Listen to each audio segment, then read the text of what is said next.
I'm going to be a little bit out of my comfort zone today. I'm going to not be talking about anything having to do with the nervous system, and talking somewhat more philosophically even. And I hope you'll put up with this. Thank you very much.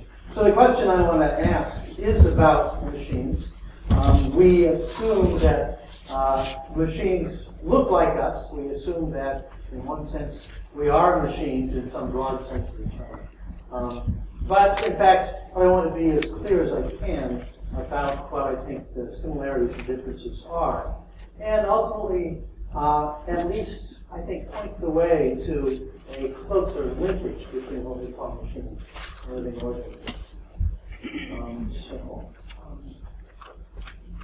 So to initiate this, everybody's typical science fiction example is that a machine suddenly becomes self-aware, conscious, alive, whatever it would be. And one of the more recent variants of this is Skynet. And from the Terminator series, Skynet is, of course, a large computing network system that's in control of the national arsenal, that is, nuclear weapons in the United States, designed to learn at a geometric rate. In other words, a learning machine. And at some point, and I put question marks here because who knows what's actually going on at this point, could just a whole lot more learning suddenly pop you into, quote, self-awareness. The machine becomes aware, realizes that it has all of these powers, its organizers and constructing people that put it together realize it has all these powers. They panic, the machine panics, and the battle ensues. The machine trying to protect itself, of course. I'm not going to talk about self-awareness yet, because I think you don't need self-awareness. Every living creature tries to protect itself, and this includes plants and bacteria in various ways. I don't think you need to have consciousness to do this, and in fact, I'm not going to go quite as far. It's the wrong direction to say that.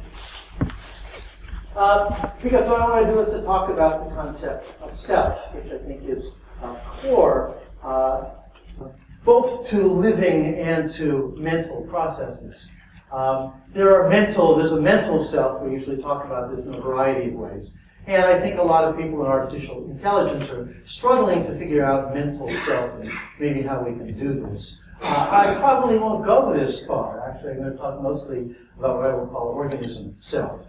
I do think that talking about organism self will help us understand mental self. It's much more complex on many levels above that in some ways. And so the question I'm going to ask today is, could the machine have the property that we recognize as self? Now, the word self has a lot of different connotations and meanings. I'm going to try to be as specific as I can about it. You're pressing the wrong button. And let me just begin with a couple of the problems of it. The first question is that if we talk about myself as my body, like we might talk about yourself or the self of this university or something like that, we run into a number of problems. Do we have to include all of the things that the body is linked to and needs? I obviously can't survive without oxygen, but also there's the whole ecosystem that I'm dependent upon. And we're learning more and more about the fact that a huge part of my body weight and lots of the DNA that's in my body is not actually mine, but it's the bacteria that I live with. They're part of what makes me work. Are they part of myself? Do I have to include all of that? The problem is when we do the materials approach, we don't know where to stop. We don't know where the boundary really is. And if we go in the other direction, we run into this stuff that's, of course, behind a lot of religious beliefs and so on, that's somehow immaterial. It's not part of my body. It floated in maybe and took over my body, or it controls my body through my pineal gland, or something like that. Both of these are troublesome for a whole variety of reasons. Self is not in some other realm. It's not exactly separate from the body, and yet it's not exactly material. This is the challenge we face. I think the first step is to realize that cells evolved. Here's one of my favorite statements, comes from Dan Dennett, philosopher. Now there are cells. There was a time, thousands or millions or billions of years ago, when there were none, at least none on this planet. So there has to be, as a matter of logic, a true story to be told about how there came to be creatures themselves.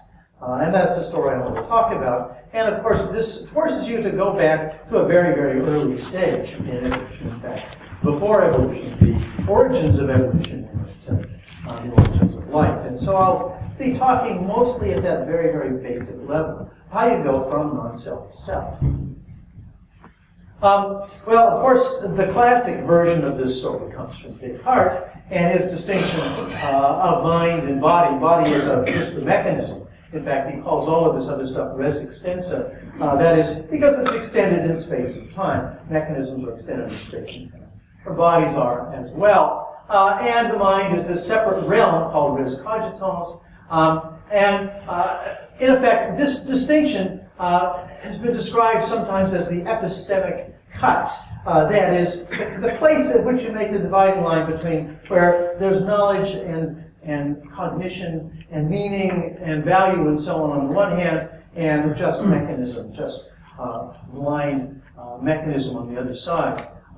I actually prefer a different cut, and it's a cut in which, as Gregory Bateson describes it, between what he calls creatura and pleroma, in which there are, at one end, above that, all creatures have a kind of autonomy and a kind of self. They engage in an agency to protect and organize and defend that self and to preserve it and to pass it on. Where there's a whole other realm in which this doesn't seem to happen. And that's the cut that I want to talk about today. It doesn't necessarily have to involve consciousness. As I said, even the simplest organisms have this kind of self. And that's sort of what I'm after. You can call it vegetative self, if you like. But what I want to argue is that machines currently don't have vegetative self, as those that we've designed and put together. The question is whether that's possible.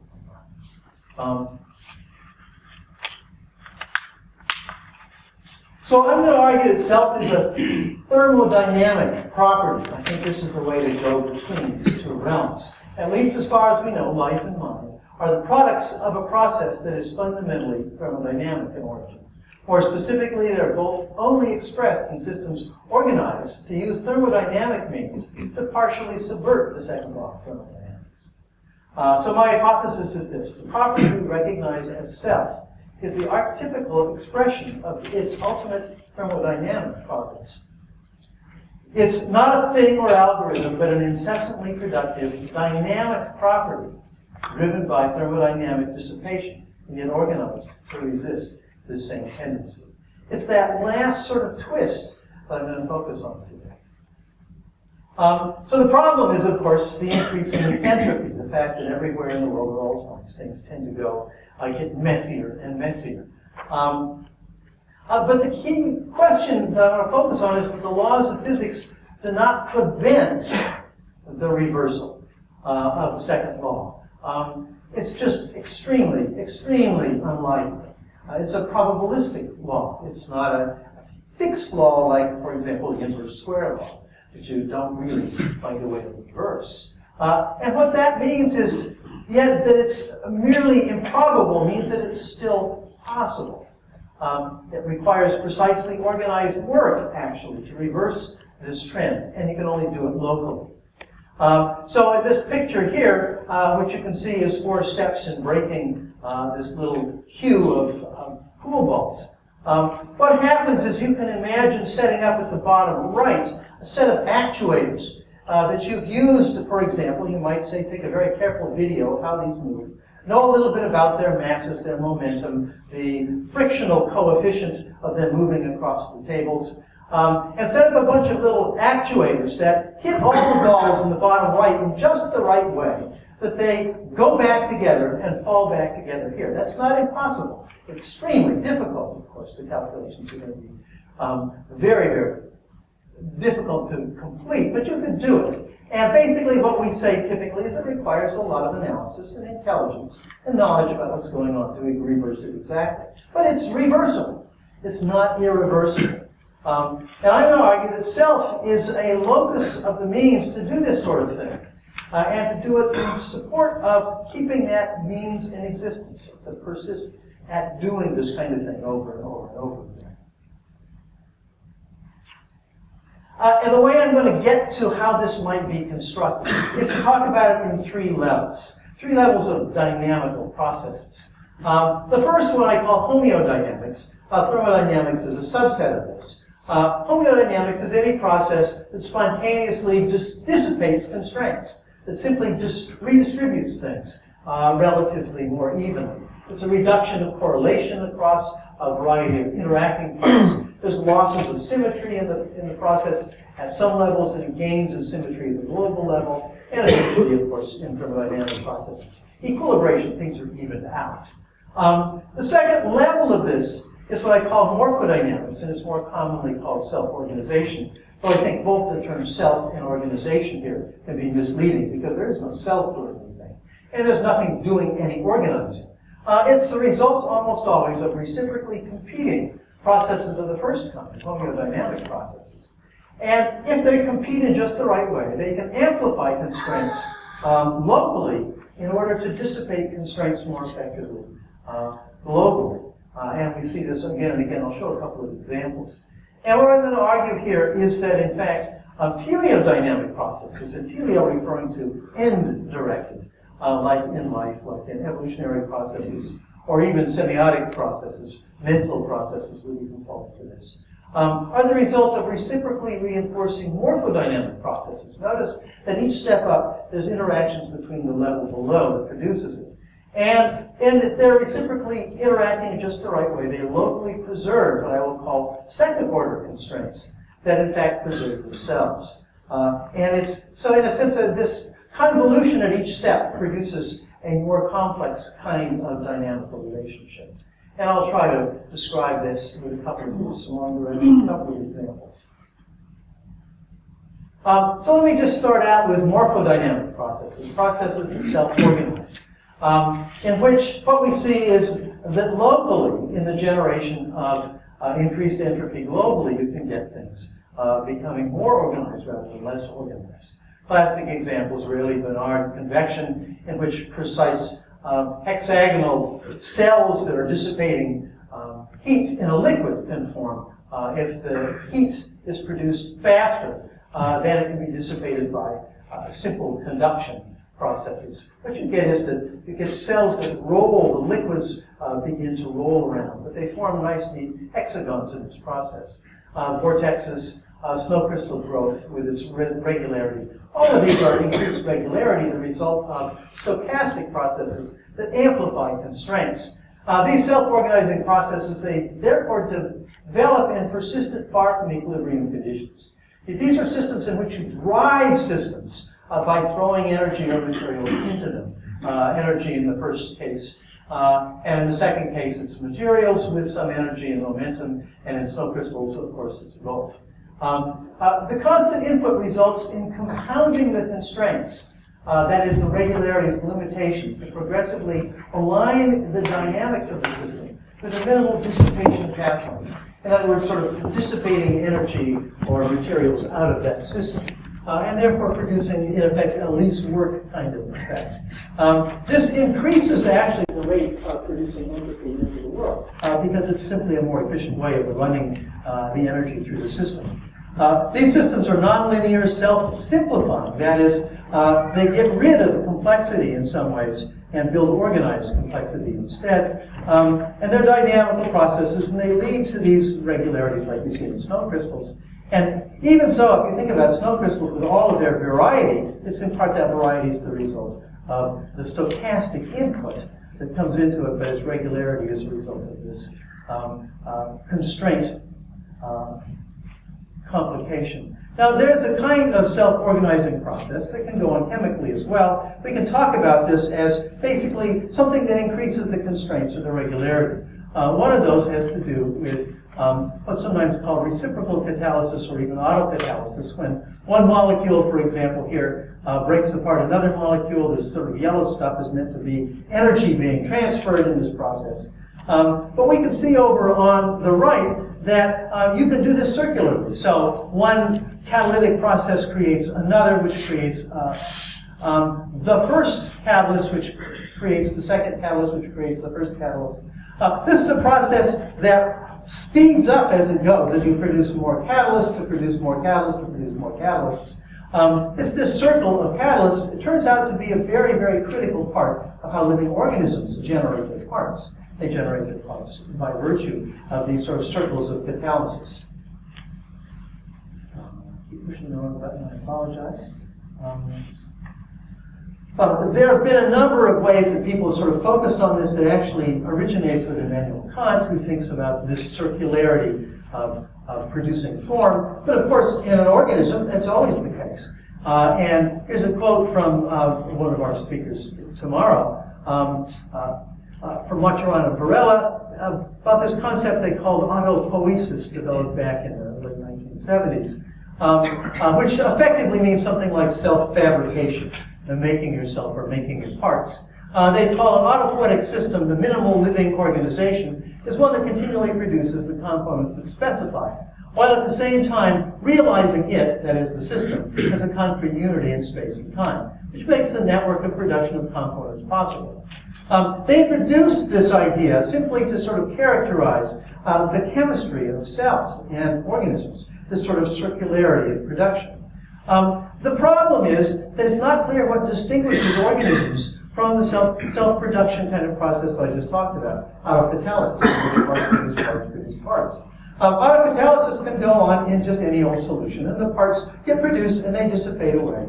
There is no, as they describe it here, unity of self, no individuation in that kind of a process. Something needs to produce the persistence of this self-similar integrated unity that's described here, despite the fact that there's continual breakdown and turnover of components and dissipation of components and changing dynamics. So the question is, yes, this goes on in organisms, but how does it get held together? What is it that sort of glues the whole process?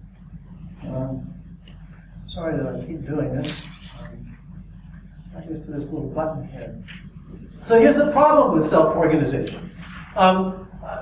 An organism's ability to persist and reproduce depends on its ability to counter the tendency to break down due to this disturbance or decay. That's what we've been talking about all along. And this depends on self-organizing processes to continually generate new replacement components and maintain their organization.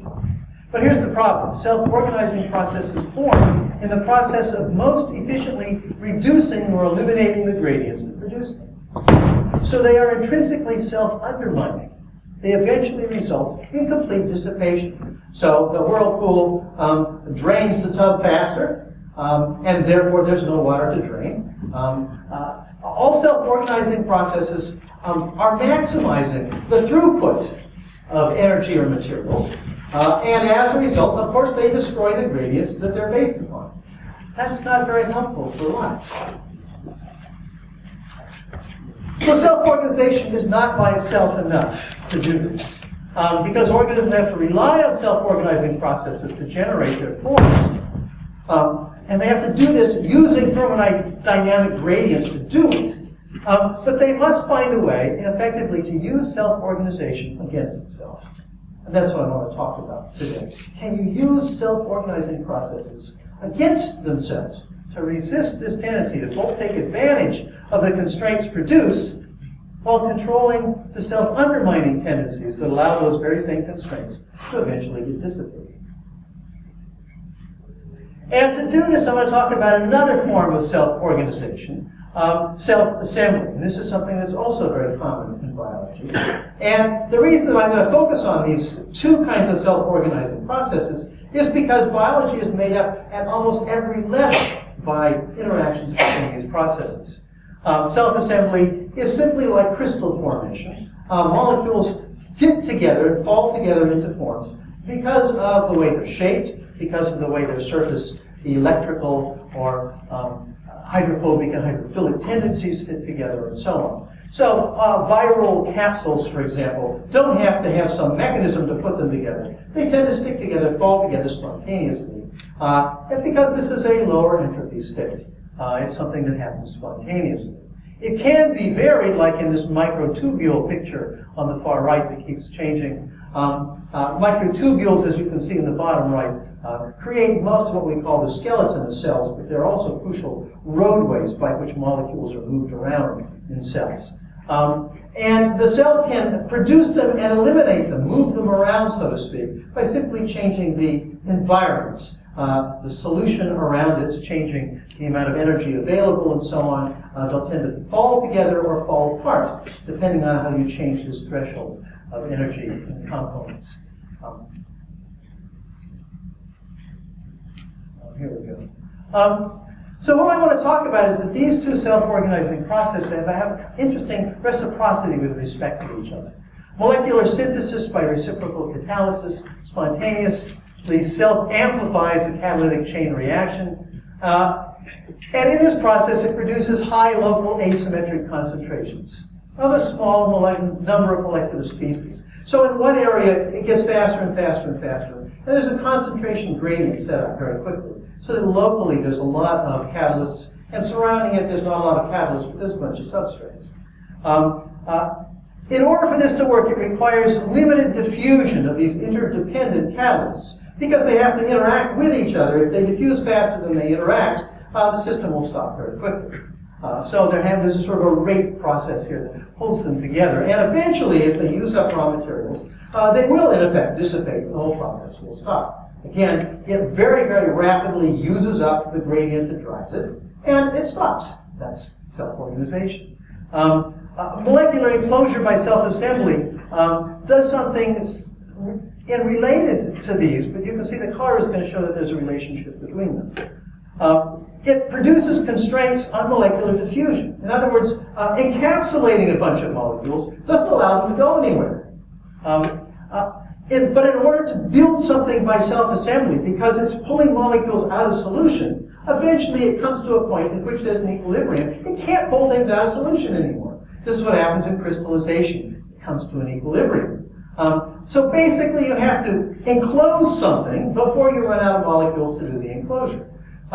And this requires that there's got to be a high local concentration of just the molecules that become self-assembled into a shell. Now, this is what's interesting about this, is that you can notice by these arrows that these are reciprocal boundary conditions. Each one produces a constraint that the other one needs, so to speak, and a constraint that will stop the other one from being worn out, using up its background. These two have this wonderful symmetry with respect to each other.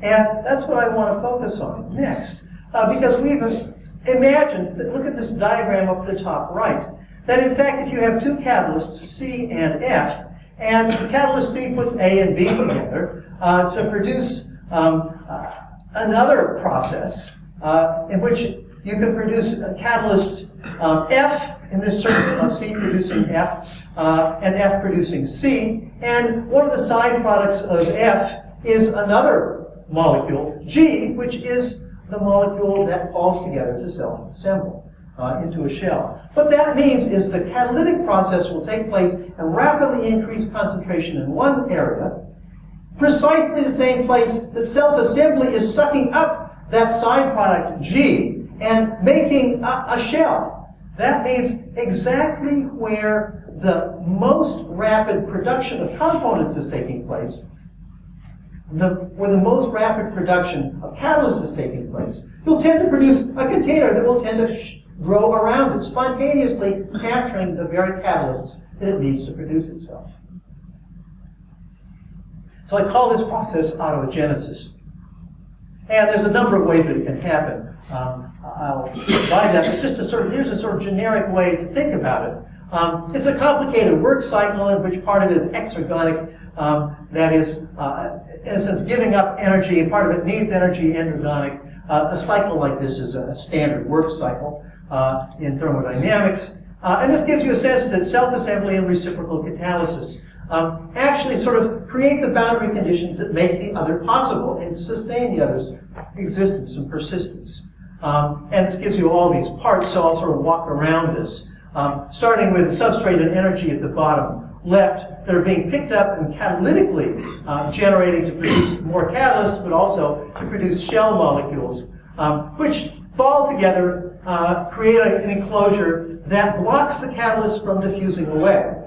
What this means is if the system gets damaged or broken again after it's formed and is solidified, it becomes inert, no longer doing anything. If it nevertheless becomes then broken or distorted in any way, it will reinitiate that process because the catalysts to reinitiate it are right there next to each other, ready to run, so to speak. They will very quickly re-enclose themselves. And so to back up to this image again, what's happening is every time you break one of these systems open, it'll tend to recreate itself again. It's to repair itself, to maintain itself against any kind of disturbance. But not only that, if you break them up in large ways, distribute them out, in effect, they can produce 2, maybe 3 by the same process. They can also reproduce. In that process, they're also enclosing new molecules from their environment. They're in effect sampling their environment. And the new molecules that might aid this process will tend to be captured and included in this process. They even have a kind of very minimal capacity to evolve. So, effectively, what I'm going to suggest here is this is kind of like mechanical ratchets. In this case, it's what I would call a constraint ratchet or an entropy ratchet. It generates something. It generates constraints. It generates enclosure. It generates the closeness of catalysts that need each other, and then doesn't allow them to dissipate and break down. The problem with self-organization, as I pointed out, is it just keeps running until it uses up all of its support. But this is a system that will run only so far as it closes itself up and captures all the constraints needed to start this process again. And so, like a ratchet, it can continually generate things in one direction, doesn't backslide. And this is the advantage of sort of overcoming the second law of thermodynamics, because you can use relatively random activity in, and you get uniform directional change out. So again, just to sort of recap this story, what's going on here is that each of these processes produces the extrinsic boundary condition that the other would need normally. But in fact, this is now maintained internally. Although the boundary conditions are external to the process, they're generated by an intrinsic source in this process. And so you get this kind of interesting circularity, a kind of synergy constraint is now maintained between these two processes. And in fact, what's interesting about this synergy constraint is it's not in any simple way a chemical or physical constraint. It's a constraint on the kind of boundary condition that's produced. And that kind of boundary condition, of course, could be produced by different chemical or physical means.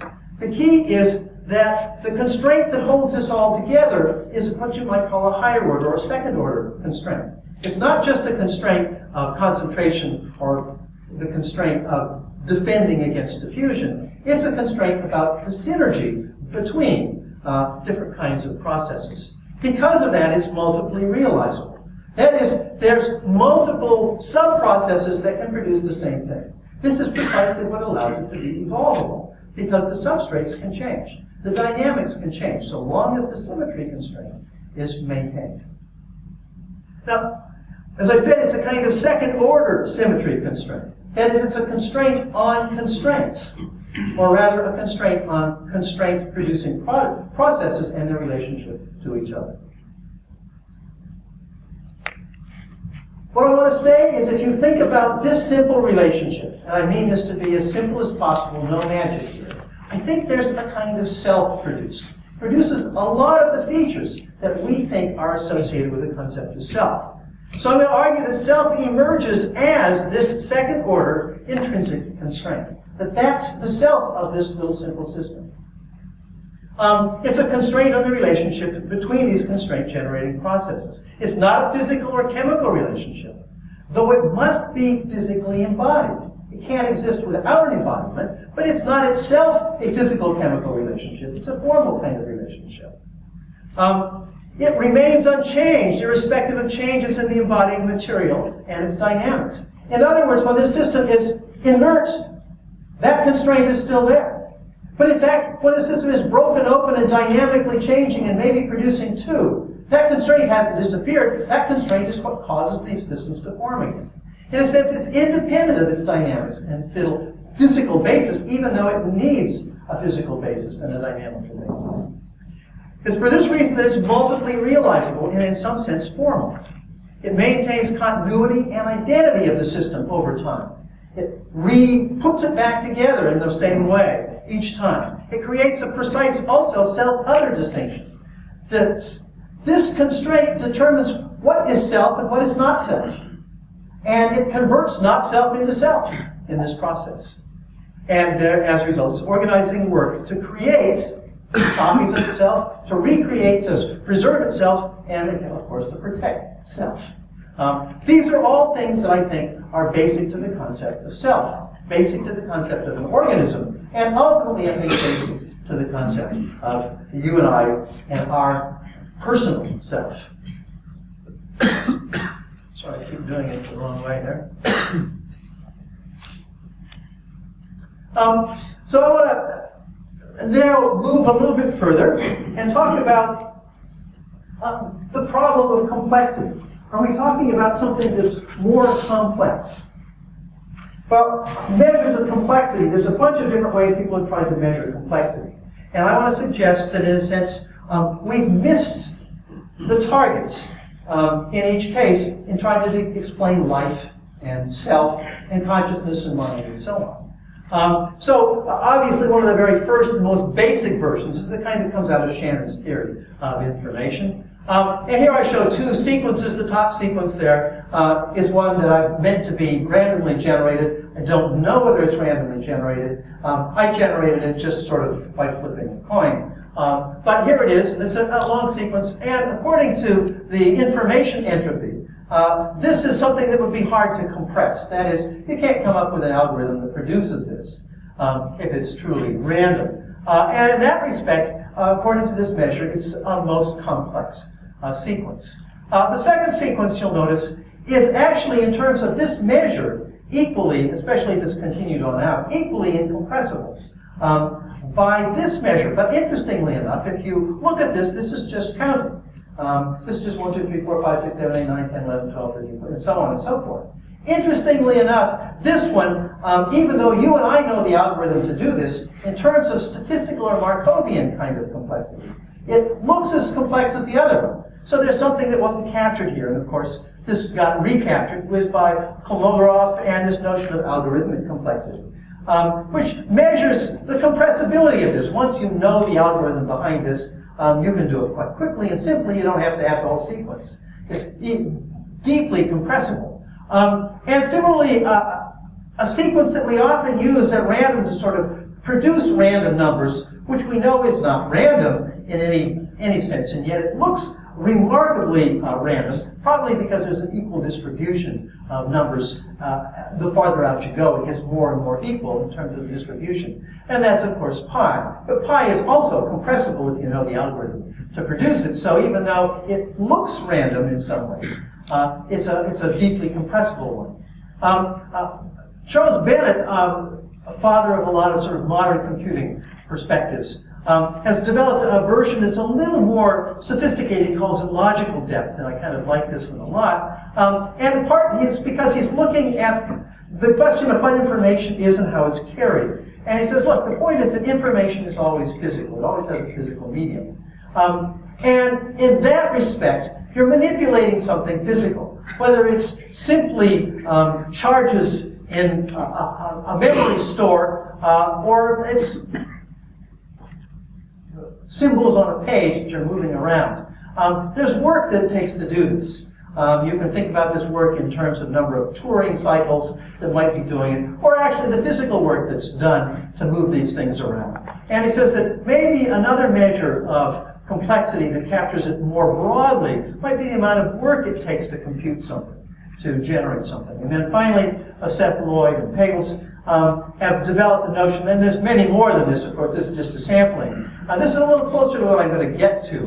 They call it thermodynamic depth. Basically, it's similar to Bennett's notion. They want to know how hard it is to put something together.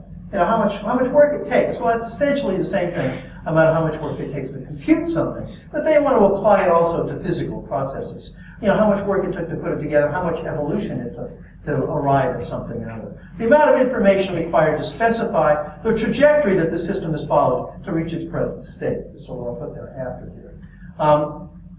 And you can think about that in evolutionary terms. If it took a lot of evolution to reach something, or in a Darwinian kind of computing mechanism, how many selection steps it takes to get to a solution might be another way to talk about it.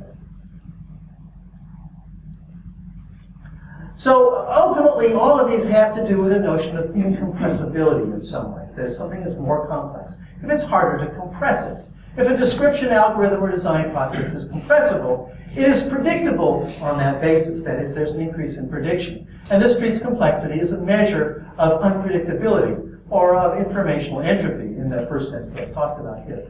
But predictability and compressibility are in this respect linked.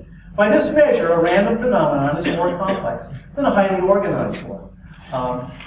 That's the troublesome part of this. The more constraint that's exhibited by a structure, the more compressible its description or design algorithm, and therefore the less complex it is.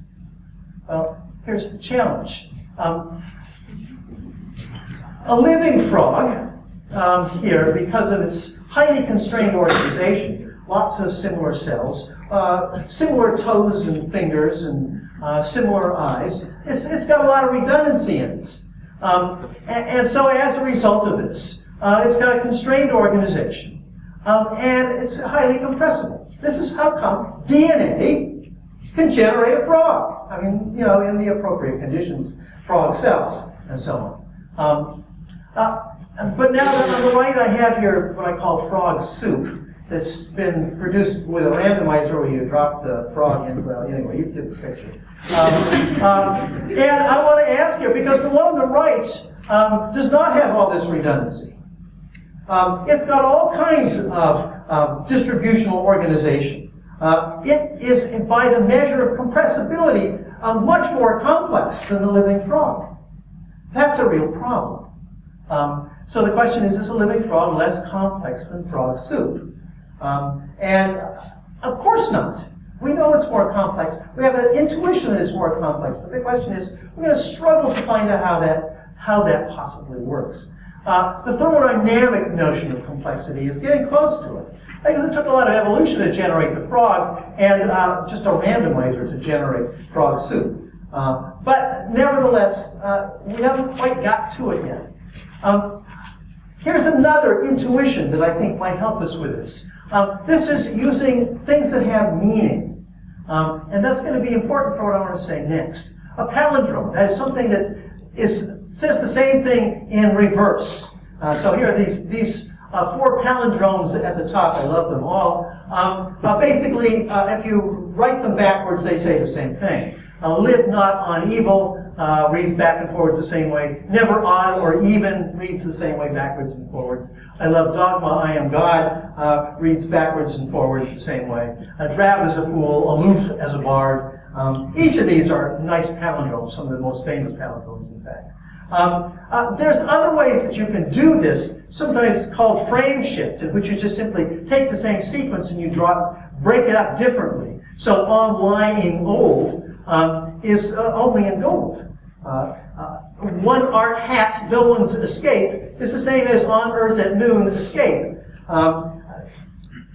Frame shifts are something that actually occurs in DNA coding a lot. In fact, it can make nonsense out of a DNA sequence by simply knocking out one element in the code. Everything is frame shifted since DNA is encoded in triplets. Knock one out and all the triplets are different all the way down the line. It turns out that in some cases, and bacteria sometimes use this trick, this is one way to generate with the same sequence 2 different protein outputs.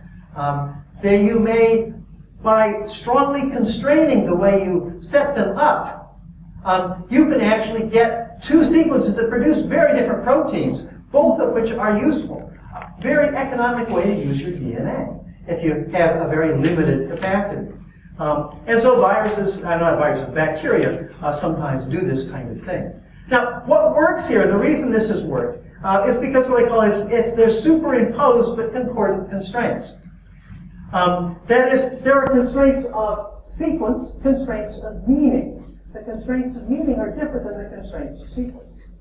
I call this complexity as improbable synergy. There's a synergy here that the meaning and the sequences go together in interesting ways, but notice that the meaning is not something that's physically exhibited. It's not there. This kind of thing is possible precisely because meaning, function, or even value of something is not something that is physically exhibited in the medium that you're looking at. It's something that is outside of that. But of course, functions are something that organisms must have.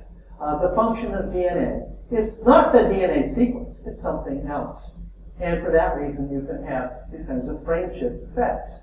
Systems that are organized around a relationship to something absent, and self is an example of this, have hidden complexity as a result. Each of these has a kind of hidden complexity. If you didn't know English, you wouldn't know that hidden complexity.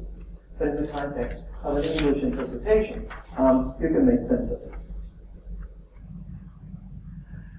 So what I want to say is the example I just gave you about teleodynamic organization produces this kind of effect. Stochastic processes generate increased complexity in the form of increased entropy. We've seen that in the first law, second law of thermodynamics. And nonlinear dynamical processes, those things that are developed to produce morphodynamic and teleodynamic results, generate increased complexity in the form of recursive symmetry breaking, something that, if you're interested in chaos theory, is a big part of the story. And the fractal distribution of form, which is so characteristic of living organisms, is a result of this kind of nonlinearity as well. Teleodynamics, the process that describes these autogenic systems, is a doubly nested, nonlinear, stochastic dynamical relationship. That is, it's doubly nested in which you need morphodynamic processes, which are themselves nonlinearly produced, embedded with each other in a nonlinear relationship between them. All of them are based upon, at the base, thermodynamic processes, which are, in effect, stochastic processes. The result of this is that tiny stochastic variations can become vastly amplified by these processes, fractally redistributed in the system, in such a way that, in effect, each of the variants that are in the system can also be slightly variant from each other because they have a stochastic feature associated with them. It's the kind of theme and variation thing that we see making up organisms all the time. Why the leaves of plants are theme of variation on each other. Why the leaves and the petals of flowers are theme and variation relationships to each other. Why the stamens and the stems are theme and variation relationships to each other. Why the legs of a crawfish are theme and variation relationships to each other. Life uses this all the time. And I like to refer to this as a kind of complexity of regularities. But notice that these regularities are about function. They're forms that have this feature associated with a function, something that they are not officially themselves. Physically, they are linked to this something absence. So I'm going to introduce another measure of complexity that I call dynamical depth to handle this kind of thing. Dynamical depth is defined in terms of the number of levels of nonlinear stochastic processes that are nested with other nonlinear stochastic processes. So in the simple model I just described, there's sort of two levels of this. You have one stochastic process that produces morphodynamic or self-organizing kind of regularity, and another stochastic process above that that links them together. That's a nested version of this process, and it's what produces these kinds of self-like processes, these self-like relationships. The dynamical depth is not correlated with the numbers of distinguishable elements and their independent relationships, nor the compressibility of their generative algorithms, nor the numbers of operations or physical processes required to generate them. So it's not equivalent to any of those other measures of complexity I just talked about. And it's orthogonal to almost all of these algorithmic or structural conceptions of complexity. That is, it's another dimension. It's not one dimension, and not some variant of those. It's another dimension developed for very different reasons, and one of the reasons it looks so different. So what I want to claim here is that the dynamical depth of teleodynamic processes is always greater than the dynamical depth of morphodynamic processes, and is greater than the dynamical depth of thermodynamic processes. And thermodynamic processes have a greater depth than simple mechanistic processes, clockworks, so to speak. How about the dynamical depth of self? Well, teleodynamic organization provides what I would call the minimal level of dynamical depth for defining a function, a reference, a value, and the locus of self that these all depend on. In other words, function, that is, one would say that each of the component dynamics in one of these autogenic systems functions to support the whole, functions to produce the boundary conditions for the other, and they each function to maintain the whole, in some sense. Function is what emerges from this because there's an end, there's a telos, a tendency to maintain the same relationship. That tendency is not in any of the parts, and it's not exactly in the combination. It's in this higher order constraint that holds them all together. So teleodynamic self is constituted when a system is organized with respect to what it's not. That is, its Umwelt, the world outside of it that's relevant to it, its potential substrates and troublesome things in the world, and with respect to which it needs to persist, and with respect to ways that it could become dissociated or destroyed. In other words, its dynamics is organized around not allowing self to dissipate.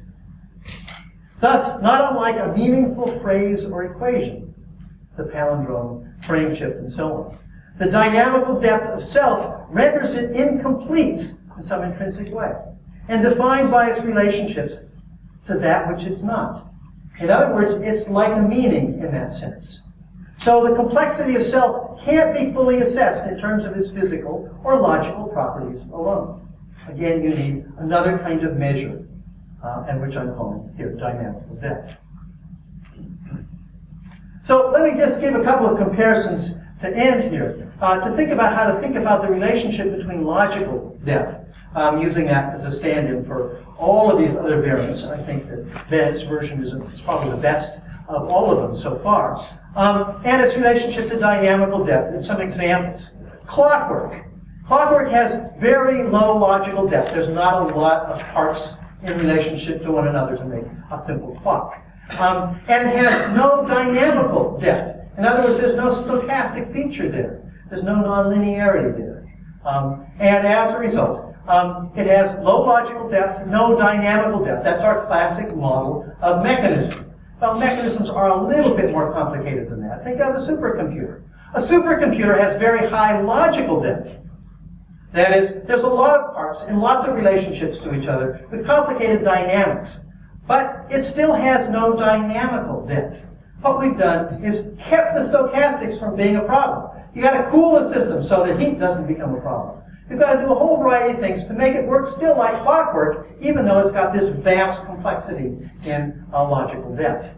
On the other hand, think of dynamical systems that are driven by thermodynamics. So, a near equilibrium dissipative process. A snow crystal in almost complete formation, for example, or simply an ideal gas model. There's very high logical depth, lots of parts in interaction here.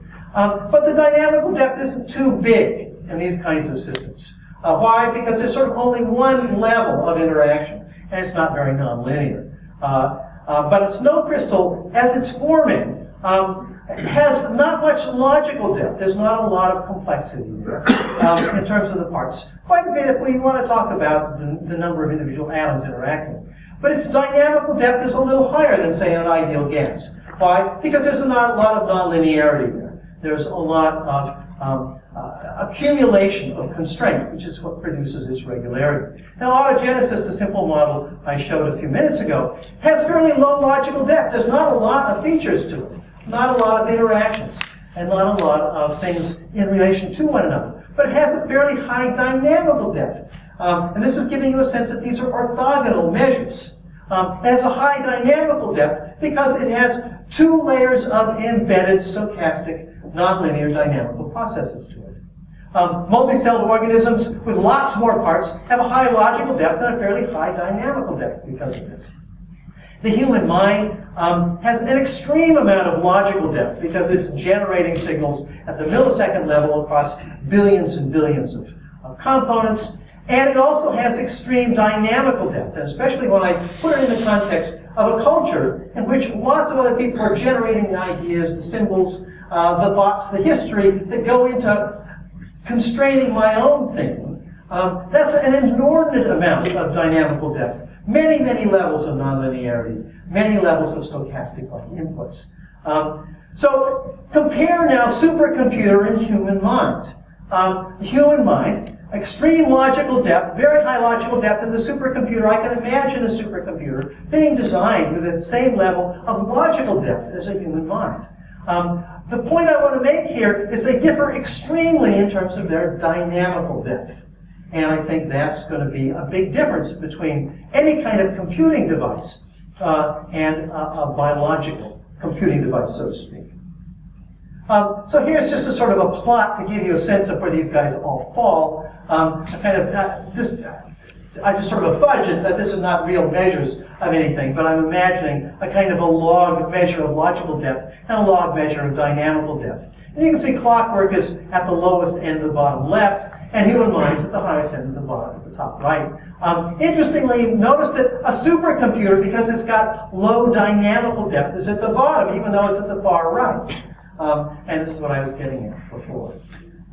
So the question we're going to have to sort of deal with in this process is figuring out if we can go from this notion of computing, which is the notion that we inherited from Turing and von Neumann and so on, and all of the rest, and most of what we work on, in which we create, link a physical machine and figure out how it would link to what we will call a virtual machine, a set of relations or algorithms and so on. So computation involves finding or constructing a mechanistic isomorphism with some formal operation or other kind of regular operation, such as I depict over here on the right. But lacking dynamical depth, there is no self. No intrinsic process working against the incessant thermodynamic tendency for that process itself to degrade. In fact, for this to work out, it seems to me, that what needs to happen is our computing system needs to be based upon the thermodynamics, the very thing that we try to eliminate in our computational processes by cooling them off. In some ways, is the very kind of thing that living organisms are driven by. And so in one sense, we've been missing the boat by inverting the story. But there's no reason that it couldn't be implemented in some kind of design artifact. There's nothing in principle that stops this relationship. So let me conclude. My hypothesis is that for a machine to be alive, to have a self, it must be teleodynamically organized. And this is entirely